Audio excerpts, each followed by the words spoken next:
And thank you to James Evans for bringing forward this proposed bill this afternoon.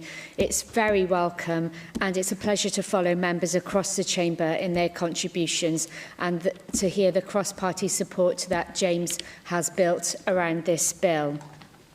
Mental health affects us all, and as we become more aware of our own mental health and seeking support when needed, this bill is a clear step in the right direction to further improve the delivery of mental health plans by helping to improve the outcomes and experiences for people suffering with their mental health.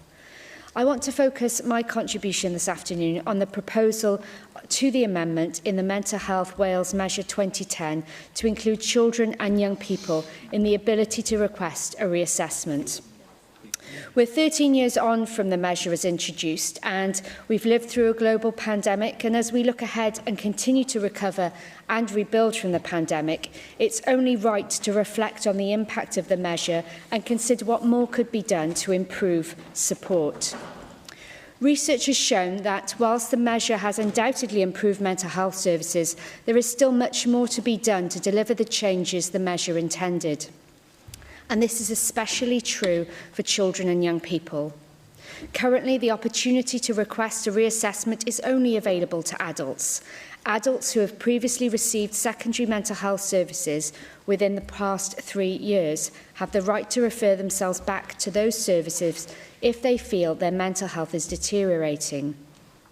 The introduction of Part 3 of the measure has seen thousands of people access an assessment in a timelier way and without having to get a referral from a GP. Children and young people should be afforded the same right, and by extending the ability to request a reassessment to people specified by the patient, further strengthens that support.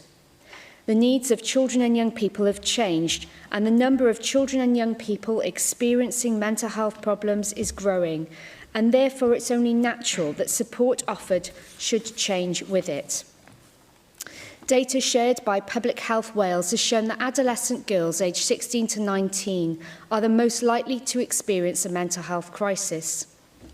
These studies have also highlighted the real statistics that children and young people living in the 20% most economically disadvantaged areas in Wales having almost double the rates of crisis events compared with those living in the 20% most affluent areas. My constituency of Newport West has some of the most economically disadvantaged areas in Wales, and it's crucial that we seek to ensure that these young people are more empowered, have more choice and influence over their treatment, and receive the dignity and respect they deserve. In 2015, the Welsh Government's The Duty to Review report highlighted how, by only applying reassessment to people over the age of 18, children and young people are disadvantaged. The report recommended the measure be amended to ensure that there is no age limit on those who can request a reassessment of their mental health, and that it be extend the ability to request a reassessment to people specified by the patient, but sadly that didn't come to fruition. This proposed amendment is supported by Mind Cymru, who welcome this inclusion.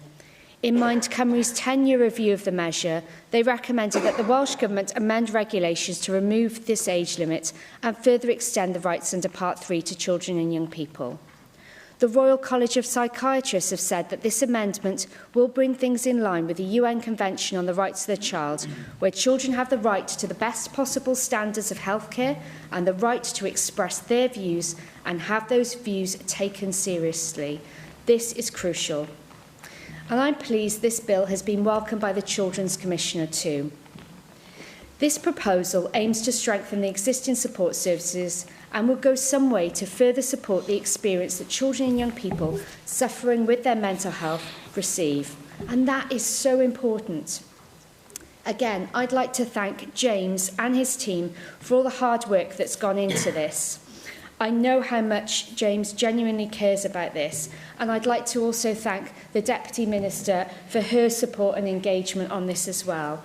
We have a great opportunity here to progress and implement meaningful change thanks to this proposal, and I'm pleased to be able to support James's bill through to the next stage. Diolch.